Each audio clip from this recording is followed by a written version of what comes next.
my friend John. I met John in China 3 years ago when we were climbing there, and this was just when I was thinking about doing my own build and working out and planning doing the design. But now John has his own really beautiful van, and we're going to show you that van today.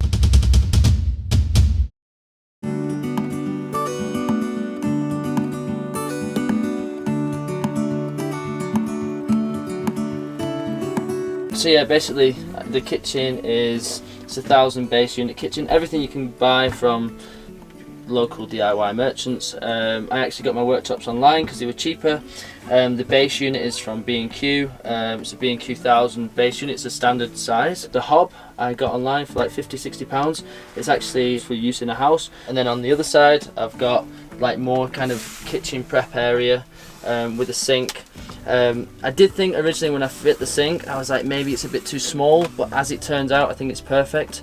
I save on water. I don't go through as much water, and I only kind of need to wash one plate at a time. So this is just a standard bathroom tap that I got offline online for like 20–30 pounds.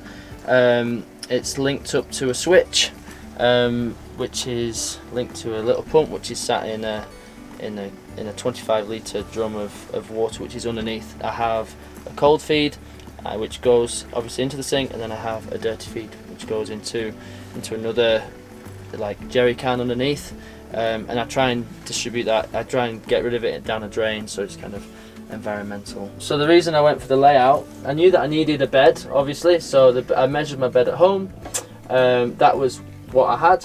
The base units come at 1,000, so I then obviously had 1,000 base units, and then I had the corner sofa seating. For me, it just made sense to have. I wanted plenty of like prep space and cooking space. I've just seen a lot of vans where they're quite small and pokey, and I didn't want to be trying to juggling plates whilst I'm cooking. And so for me, I wouldn't have done anything else with this space anyway, so it just made sense to have kind of like cooking space. And it's kind of, yeah, it's easy to get out of bed and a galleyway, and yeah, it's kind of nice if I've got guests, I can speak to them and cook, and it's kind of like open plan living. And then under here I have storage for plates and all cutlery. So yeah, this was taken just from a friend's dishwasher. He was getting rid of the dishwasher.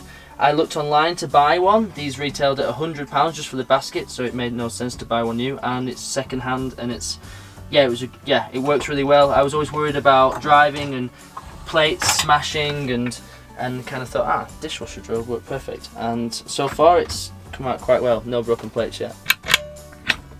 So yeah, underneath here I have a 13kg LPG gas bottle. It's basically it's actually a Spanish gas bottle because we're now currently in Spain. I have a gas regulator that I bought from just a DIY shop in Spain, and it's rigged up to a hose, and then it goes to the cooker. There's an on-off, so when I'm driving I turn it off. When I go to sleep actually I also turn it off. But yeah, it's straightforward. It's really simple. If I run out of gas, I go to the nearest gas station, petrol station, and I change the gas bottle.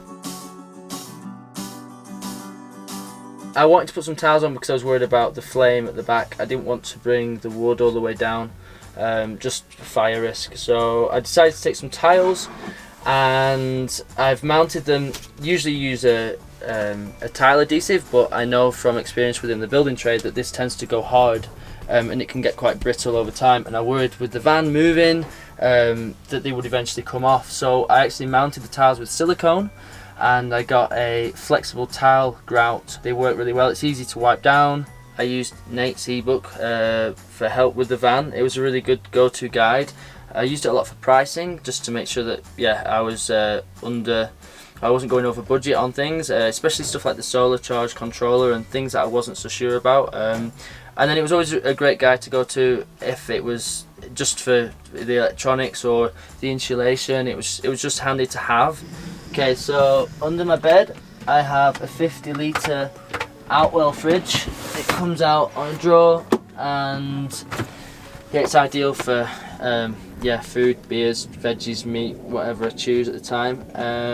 The reason why I chose a top loader was because they're more efficient, and to be honest, if I turn it off at night, in the morning the temperature hasn't dropped at all, and it uses very little power. It actually has a freeze setting on it, so I can take it down to, I think it's like -10 or something like that, so I can have ice cream, or if it's really hot, yeah, so it's kind of ideal. And it just kind of folds away under the van, under the bed, sorry. Close the doors. So the seating area is basically, it's a corner sofa seating. The reason why I chose to do this was I had two options. I either had the captain seats, which were quite expensive, or I had the option to have that. I would have lost the bulkhead, I would have gained more room, but I would have lost the corner sofa. So yeah, I made all the cushions myself. I basically bought the foam online and I covered them. I stapled the back of the wood, and then obviously there's baskets and yeah, just little drawers underneath. All of this underneath here, the seats lift up, and I've got all my electrical components underneath. So I've got 3 140 amp hour batteries, I've got the solar charge controller, I've got the inverter, I've got the fuse board, and it's all in this area. And then I've got all my controls on this board. So yeah, so the drawers, they're just on the little wicker baskets, but it's not a problem when I'm driving because I don't drive terribly fast, and yeah, they don't come out, so it's not a problem at all. I did think about putting battens along the front, but they haven't come out as yet, so I guess I'll cross that bridge when I come to it if it becomes a problem. So this is my control panel. Basically we start off, I've got the diesel heater. This is a Chinese diesel heater. You can get them off eBay for around 150 to 160 pounds. For me it was a great option. The other brands that you can buy, for instance Eberspatcher or Propex, they're retailing at around 600 pounds, and for me it wasn't in the budget, I couldn't afford it. So there's a whole Facebook group dedicated to the diesel heaters, and I posted a few questions on there, and so many people said that they were a great buy and they were really worth the money. So I kind of chanced it for 150 pounds, and it's probably one of the best things that I bought. When it's cold outside, it's really warm in the van, to the point where I might be in shorts and t-shirts, and it's fantastic. So yes, I've got the diesel heater. I have the lights, are all on, they're like on dimmers. So there's 4 zones. I have like the front, which is like the lounge. I have the back, which is like the bedroom, and then I have the under cabinet lights, and I have the hallway lights, and I can dim them just by holding them for longer. Then I have the solar panel controller. This tells me how much I've got on my batteries and how much voltage I've got coming through my solar panels. It's just always a good idea to keep an eye on my batteries. Obviously I don't want to deplete the batteries for more than 50%. And then yeah, I've got I've got 4 12-volt charge points. These are just picked up off eBay for like, well, they weren't expensive. So yeah, and then I've got my 240 power for like charging my laptop and my camera, and then this is a switch which goes to the inverter. The dimmer switches I got online. They weren't expensive at all, but for me what's really nice is that I can kind of set the mood in the van. It can be really bright if I'm looking for something, or if I want to watch a movie, I can kind of just turn the tone down on the lighting, and it's just nice for when we're having friends and cooking, and whether it can be going bright or a bit more mellow and a bit more chill. Sexy type. Sexy type. So there's 2 solar panels at 260 watts each, which gives me 520 watts of power. Obviously the original bulkhead's in. Above here was a cupboard, like a cupboard storage space, so I decided to kind of keep that in and just use it for storage. I just put some cupboards on the front. Yeah, just use the tongue and groove latting which is on the ceiling, and then just use some like corner beading that I could get from like a local DIY merchants. And then inside they're on 2 hinges, and I kind of just keep stuff under here like bedding and just stuff that I don't really need to get to too often. Yeah, it's just stuff that, like, there's a first aid box and stuff like that. Hopefully I won't need to use that too often, but yeah, it's handy, and it's kind of, for me, it was about utilising like all the space. So basically the van was a full panel van. There was nothing in the side, so I had to cut the window in myself. At the beginning this seemed like a nightmare or a really scary job, but actually when you look at the beading, it was really easy. You just kind of cut out and you follow a template to the inside of the van. So this is my bed. I can actually sleep sideways. I'm about 177 centimeters, 178.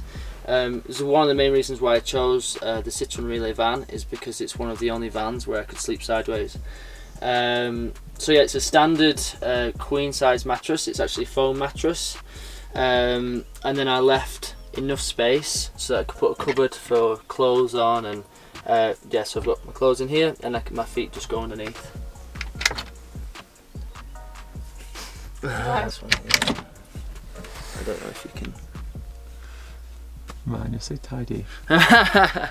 So I have the cupboard with the wall with the clothes hung up. The reason being is because I hate folding clothes, so it keeps life simple. Are you sure it's not so you can like wear it and then hang it up and it's fresh again? That could be great. Yeah, that would be a good idea. Yeah. So I have the wall padding here.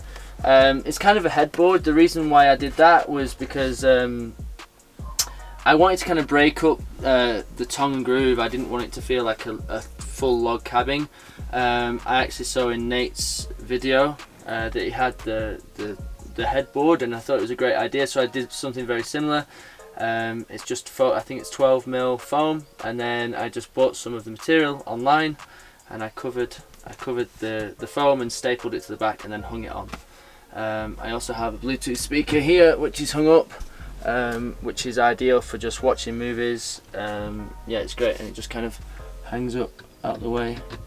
Underneath on both sides I have lights, but they all change colours, and it was more for watching a movie in the evening. It's kind of nice to have the lights. I can dim everything or turn them off, and it just kind of it doesn't feel like a van anymore. So I've got two Fiume vents. These retail at around £40 to £50. Really easy to fit.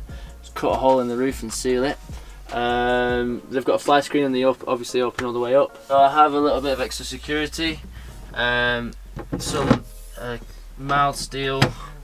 It's actually pipe. And there's two of these. One that goes on the bottom, and one that goes on the top. The reason why I did this was because for me there's 3 weak points on the van. One of them being the window, and yeah, I mean, there's money in my van, and it took me a lot of time and effort. So the added security for me was quite important. So it was just an added extra that I did at the end, and for me, my theory is you don't really need to make your van that secure. You just need to make it more secure than the other guys. So they're bigger than my van. Yeah, maybe, yeah. So the other little bit of extra security that I have is, for me, I found on these vans, not just these vans but most vans, the weak points of the doors. It's very easy to just pop the lock. So for me, I was always worried that someone would be able to pop the lock and get in the van. So I added a bit of it's really simple security. It's basically a chain that goes all the way through the van into the front of the van, and it's wrapped around the seat, which is padlocked. And then just before I leave, I place that with the pin, and I shut the door, and then I pull the chain tight and I lock it. So even if you pop the locks from the outside, you still physically won't be able to open the side door. This is obviously the back of the van. Everything's stored. I've got ropes and climbing equipment. I've got bits of stuff from when I built the van, so tools and screws and little bits of stuff like that. Other bits are just jackets and what have you. And then in the corner I have the diesel storage tank. This is linked to the diesel heater.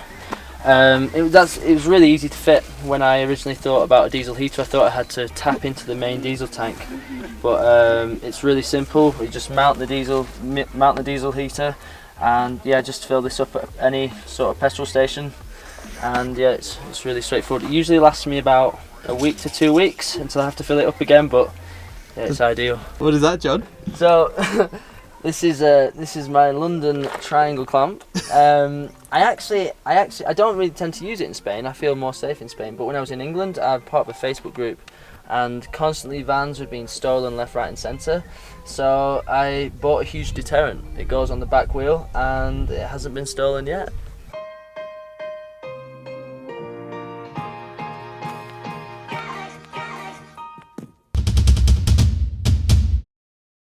Could you please clap your hands 3 times? Okay. Yeah. Ready for me? I hope you enjoyed that content. If you hadn't noticed, we do have an ebook that we sell, and the link is just in the description. It contains 160 pages crammed full of practical advice, walkthrough information, electronic schematics and part lists, which will make your job a lot easier for doing a van conversion, and it will save you time and money. Like, we're pretty confident that this ebook is useful to you, because if you don't, for any reason, you don't like it, you don't find it useful, you can literally just drop us an email and we'll give you a refund, no questions asked. I really believe that anyone, regardless of their experience, can make a half decent van conversion. Thanks for watching. We really appreciate you watching our content, and we put a lot of effort to make it interesting, informative, and find those cool projects that feature on our channel. Consider subscribing, leave a comment, and we'll see you next week.